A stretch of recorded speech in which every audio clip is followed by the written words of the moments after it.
Balikan ta, makulor na pantumina sa tinampo asin mga ritual sa Albay Ginibo Kasubanggi, katakod kan padagos na selebrasyon kan Daragang Magayon Festival. Nagpapatrol Jose Caritero. Gari mga nagruruslos na lava hala sa bulkan mayon ang mga ilaw na ini kun hihilingon sa harayo. Hala ini sa unmil ng mga katipong na pinailawan, tanganing magserbing liwanag sa parada na pigapod na haleya. Sa mga storya, paagi ang haleya tanganing mapahali ang mga mararaot na espiritu. Kaiba sa parada ang mga mythical characters, siring sa mga darakulang anito na ini. Apera sa mga maliwanag na katipong, atraksyon man sa parada ang mga aki asin mga kalalakiang ini na nagtagpanaw. Gibo sa butong ang tagpanaw para halangkaw pagilingon ang sarong tawo. Atraksyon man ang ginatos na padis din mga nagpapantumina sa tinampo. Halay sa bulod, Peñaranda Park ang huring destinasyon kan parada. Ipigbayle ang atang kay gugurang. Pasasalamat ini matapos na haleon ang malas.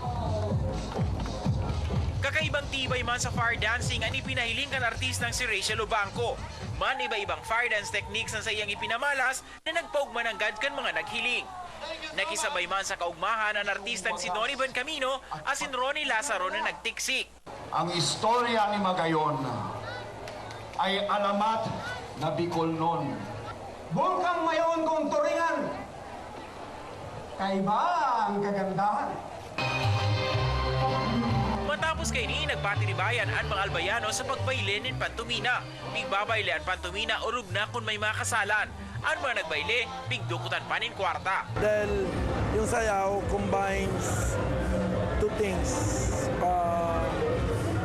Yung musika itself at saka yung paggalaw ng katawan. So yan po nag-i-embrace ng masasabi natin kabuuan ng katawan ng isang albayano bilang Bicolano. Inabangan ang bangging inikan mga albayano pati na kan mga dayuang turista ng alas ng gad sa makulor asin buhay na tradisyong inikan mga albayano. We really enjoy it and I have the chance to give some extra, some gifts to the girl of the 17 group. Thanks to the governor. Maganda siya. Wala akong masasabi, talagang albayano. Proud to be, even though that I'm not albayano. Nagkapira sa nini sa highlights ka nagpapadago sa sambulang selebrasyon kan Daragang Magayon Festival. Jose Caritero, Patrol kan Pilipino.